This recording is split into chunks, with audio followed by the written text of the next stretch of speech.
Shalom para Bapak Ibu yang dikasihi oleh Tuhan. Hari ini kita kembali kepada podcast Bapak Sepanjang Kehidupan yang membangkitkan peran dan fungsi ayah. Saya Antonius Nathan, kita akan bicara tentang kerusakan relasi ayah dan anak. Kita akan membahas ini dan mungkin kita akan belajar mengenai permasalahan ini dengan Pendeta Phu Quet Kiong, seorang gembala dan aktif di Majelis Pendidikan Kristen dan fasilitator di BSK. Pak Phu, terima kasih sudah hadir. Relasi yang rusak antara ayah dan anak seringkali ditandai dengan luka emosional, komunikasi yang terhambat, dan ketidakpercayaan. Konflik ekspektasi yang tidak terpenuhi atau pola asuh yang keliru dapat memperparah kondisi ini. Pemulihan relasi ini sangat penting untuk kesehatan jiwa atau mental health dan secara psikologis dari individu yang terkait. Dan penting adalah keutuhan keluarga. Bapak Sepanjang Kehidupan menekankan pentingnya pertobatan, pengampunan, dan rekonsiliasi yang berpusat kepada Tuhan Yesus Kristus sebagai jalan menuju pemulihan. Kita percaya mukjizat masih ada, kita percaya Tuhan Yesus masih berdaulat. Maka itu kita berpusat kepada Tuhan Yesus terhadap persoalan relasi hubungan ayah dan anak. Nah, Pak Phu, terima kasih. Sama-sama. Apa saja akar penyebab umum kerusakan relasi antara ayah dan anak? Penyebabnya ya, umum. Kerusakan ini terjadi masif. Kita tahu bahwa tuntutan dalam kota itu kan biasanya ayah sibuk ya. Di daerah juga bukan berarti nggak sibuk, bahkan ada ayah yang harus menjadi TKI, bekerja di luar pulau, di luar kota, bahkan di luar negeri. Dan yang saya catat adalah kesibukan ayah tersebutlah yang membuat figur ayah itu tidak nampak di dalam kehidupan anak. Bukan hanya kesibukan tapi juga komunikasi, tadi disebutkan komunikasi yang keras. Ya, yang keras, ada anak yang berkata, papa saya dari latar belakang militer, kita hanya ada kata siap, tidak ada kata yang lain. Dan ketika bicara, nada tinggi. Dan itu berpengaruh antara nada yang lembut dan nada yang tinggi. Juga bukan hanya soal kesibukan dan komunikasi, tapi tidak menjadi teladan. Apa yang dikatakan tidak sesuai dengan apa yang diperbuat. Sehingga ayah yang sedemikian memberikan anak melihat bahwa ini nggak konsisten nih. Nah, itu menjadi akar masalah yang ada. Dan jangan lupa, kadang ayah tersebut di belakangnya itu ada luka yang ditimbulkan dari keluarga yang sebelumnya. Jadi orang tuanya bersikap kasar, dia tidak melihat seorang figur ayah, sehingga dia tidak bisa menurunkan figur ayah itu kepada anaknya. 4 hal itu yang saya lihat. Yaitu kesibukan, ketidakhadiran, karena tidak hadir, sibuk, komunikasi yang keras, dan latar belakang seorang ayah yang terluka dari yang sebelumnya sehingga dia tidak memberikan role model tersebut. Dan ini semua yang akhirnya tidak didapatkan anak dari teladan sang ayah. Ya. Gitu. Bukankah para ayah dalam suku-suku tertentu, budaya tertentu, kalau bicara kan juga keras, faktor paternalistik itu kan juga sebagai budaya, sehingga orang terkesan harus tunduk dan patuh sama ayah. Apakah ini juga bisa merusak relasi? Ya, budaya itu mempengaruhi. Budaya mempengaruhi dan itu bisa merusak relasi. Sebaiknya tidak kekeh di dalam, ya memang cara begini. Saya dulu papa saya nggak pernah peluk saya.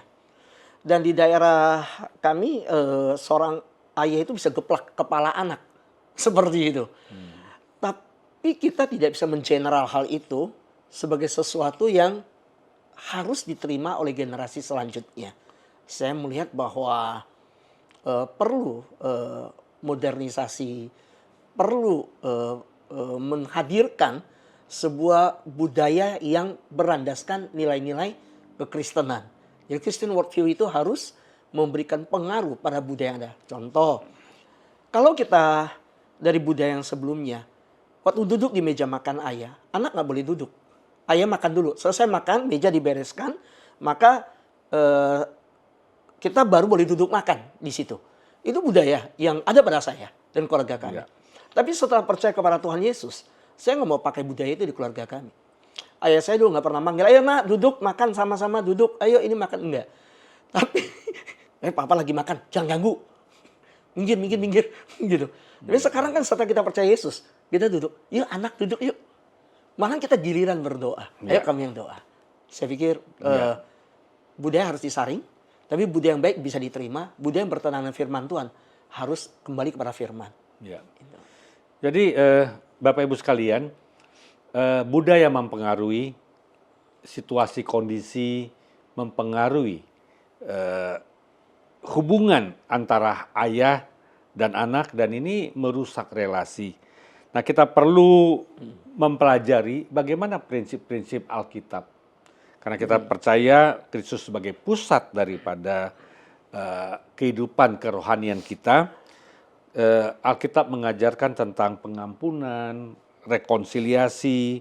Nah, bagaimana dalam penerapannya di konteks relasi yang rusak ini, Pak? Dalam konteks relasi yang rusak, ya, kan anak jadi kehilangan rasa aman, gitu. Yang saya katakan, papa saya sangat terkesan dengan naik motor bersama papa saya karena saya disuruh peluk dia supaya nggak jatuh. Tapi di samping pelukan yang nggak ada yang lain. Jadi rasa aman tidak ada. Dari relasi yang tidak hadirnya ayah, bahasa yang keras, komunikasi yang tidak jalan, juga anak jadi haus validasi. Sehingga dia mencari di media sosial. Validasi di media sosial itu sangat mereka dapatkan. Tapi bahayanya kita lihat ada penculikan anak. Kenapa seorang anak perempuan begitu mudah diajak ketemu di luar oleh orang yang dia baru kenal? Karena orang itu berkata kepada dia, kamu anak yang baik, kamu seorang yang seperti ini. Nah, dia mendapat validasi. Dan dari dampak luka ayahnya yang turun dari keluarganya ke dia, anak itu kan terluka. Luka identitasnya nggak ada dan sulit mengenal Bapa yang sejati. Nah, disinilah masuk firman Tuhan yang menjadi solusi. Jadi kita melihat tentu ada bapak-bapak yang masih memiliki anak yang masih muda, bisa mempelajari persoalan ini. Tetapi yang sudah anaknya menjelang dewasa, ya perlu agar hubungan itu berjalan harmonis. Ya, hubungan yang rusak ini kan harus diselesaikan. Nah, bagaimana cara seorang tua, ayah, papa, membuat relasinya menjadi lebih baik, sehat, terjadi pengampunan dan rekonsiliasi. Dan bagaimana juga anak bisa menerima ayahnya kembali. Wah, ini pertanyaan bagus, Pak Nathan. Karena BSK, Bapak Semangat Kehidupan, kita mengarah kepada yang namanya pemulihan hati anak kembali kepada Bapa. Adanya pemulihan. Dalam hal ini saya melihat setiap figur ayah nggak ada yang sempurna. Saya nggak sempurna. Kita di podcast ini bukan berarti kita sempurna. Kita pernah gagal. Tapi saya melihat bahwa Kristus tetap sanggup untuk memulihkan identitas kita. Itulah kekuatan Injil. Dan di dalam firman Tuhan saya bacakan buat kita ya. Dikatakan bahwa aku telah disalibkan dengan Kristus, namun aku hidup. Tetapi bukan lagi aku sendiri yang hidup, melainkan Kristus yang hidup di dalam aku. Nah, solusinya adalah firman Tuhan membimbing pemulihan itu. Firman yang tadi kita baca, yaitu seorang ayah menjalankan fungsinya bagaimana bisa bersama-sama dengan anak, doa bersama, belajar firman Tuhan, mesbah keluarga, terhubung kembali kepada Tuhan. Saya melihat bahwa kalau dia mau bawa anaknya kembali melihat dia tentu harus berubah. Tapi apa yang bisa mengubah dia? Firman. Dia harus kembali ke firman. Dan dia harus ceritakan kepada anaknya, saya berubah karena Tuhan yang mengubah saya. Bukan karena saya sanggup. Dan kamu gak akan sanggup ngampunin saya kalau kamu bukan kembali kepada firman. Nah, anaknya pun diajar untuk melihat bahwa kita bisa karena kita mendekat kepada Sang Firman itu. Ya. Gitu. Jadi langkah-langkah konkret ya untuk bisa terjadi pemulihan relasi, ya kembali ayah dan anak beribadah bersama, Ya. ya makan dalam satu keluarga, ada doa di dalamnya, ada membaca firman Tuhan, Ya.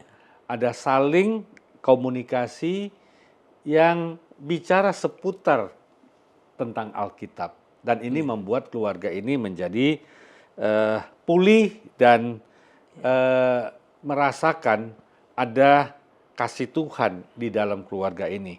Nah, Pak Afu, peran apa yang dimainkan oleh Roh Kudus? Kita sebagai seorang Kristen percaya ada Allah Bapa, Allah Anak, dan Allah Roh Kudus yang bisa memulihkan hati ayah dan anak satu sama yang lain. Ini yang seperti yang disampaikan oleh Maleaki. Bagaimana seorang ayah bisa berbalik kepada anaknya. Peranan yang supranatural diperlukan. Karena manusia tidak bisa banyak berbuat, tapi manusia harus melakukan bagiannya.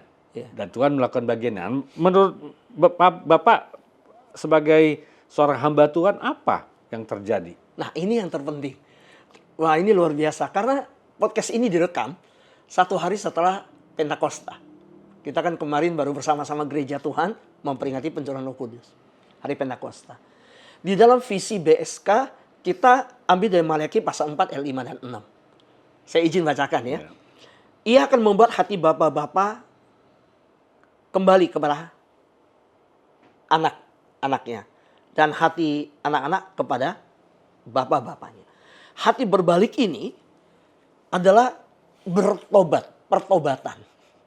Itu yang dimaksud. Kembali ini bukan kembali sama-sama hal yang lain, aktivitas jasmani, enggak.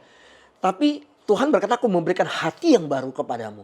Karena tanpa hati yang baru itu nggak bisa. Tapi siapa yang kerjakan hati yang baru itu? Kuasa Roh Kudus. Kita tahu murid-murid sebelum pencurahan Roh Kudus takut, sembunyi, mengunci diri dalam ruangan. Tapi ketika Roh Kudus bekerja di hidup mereka, mereka bisa memberitakan Injil dan lebih lagi mereka bisa mengampuni yang lainnya. Karena bangsa yang menolak mereka, mereka bisa kasihi. Dan Romawi yang mengejar mereka, menangkap mereka, mereka bisa mengampuni. Nah, inilah kuasa Roh Kudus yang bekerja di hari Pentakosta yang menampilkan wajah kekristenan bahwa hati mereka diubahkan. Saya percaya keluarga butuh kehadiran Roh Kudus. Dan ketika bicara tentang hati Bapa berbalik ayat ini, jadi bahasanya ada bahasa pertobatan. Jadi ini bukan sekedar program keluarga. Enggak. Kalau bikin program keluarga nggak jalan. Saya pernah ngalamin karya Roh Kudus di keluarga saya. Tanggal 14 Februari tahun ini. Anak saya umur 11 tahun. Dia di kamar. Dan saya harusnya pulang ke Bangka. Saya batalkan tiket saya paginya. Lalu saya bilang ke Tuhan, Tuhan 3 tiket loh saya batal pulang. Anak saya 2 kuliah di Cina. Dan keluarga di Bangka bilang, ke Cina bolak-balik setahun 2 kali. Ke Bangka 7 tahun gak pernah pulang. Ajak anakmu ke Bangka. Ya, oke lah saya beli tiket pulang. Tapi karena ada satu kendala, 3-tiganya kami batalkan tiket gak jadi pulang ke Bangka. Hari itu saya sedih. Saya bilang, Tuhan pasti Tuhan punya maksud. Lalu saya doa, Tuhan tuntun saya apa? Injili anakmu. Layani anakmu. Saya masuk kamar, saya bicara ke anak nomor 3 yang umur 11. 30 menit setelah bicara, saya bilang, mau gak Papa doakan terima Yesus? Saya bersyukur anak ini serius. Dia bilang, biarkan saya pikir baik-baik dulu. Lalu saya bicarakan lagi tentang kepala penjara Filipi yang bertobat. Akhirnya hatinya lembut. Dan istri saya, kami panggil 2 anak masuk ke kamar. Kami tumpang tangan berdoa. Dan anak itu terima Yesus. Ketiga anak saya bukan dilayani di retret, di KKR bertobat, di gereja. Bukan di sekolah Kristen. 3 anak saya bertobat terima Yesus. Tuhan kasih kesempatan saya secara pribadi menginjili mereka. Ya. Dan saya percaya itu kuasa Roh Kudus bekerja. Luar biasa ya. Pak Fu mengalami sesuatu yang secara supranatural membuat keluarga ini menerima Tuhan Yesus sebagai Tuhan Juru Selamat dan terjadi pemulihan. Dan Bapak Ibu sekalian, kegerakan Bapak sepanjang kehidupan adalah panggilan untuk kembali kepada rancangan ilahi bagi keluarga dan masyarakat. Dengan Kristus sebagai pusatnya. Ini bukan sekedar program, melainkan sebuah transformasi hati Amin. yang membawa kepada pertobatan, pelayanan kasih, rekonsiliasi generasi, dan pemulihan manusia di bawah pemerintahan Kristus. Terima kasih, kita sama-sama belajar, sama-sama mengalami pemulihan di dalam Kristus. Tuhan Yesus memberkati. Terima kasih Pak Fu. Terima Kita akan kasih, kembali Pak Nathan. ke podcast selanjutnya. Tuhan Yesus Tuhan Yesus memberkati. berkati.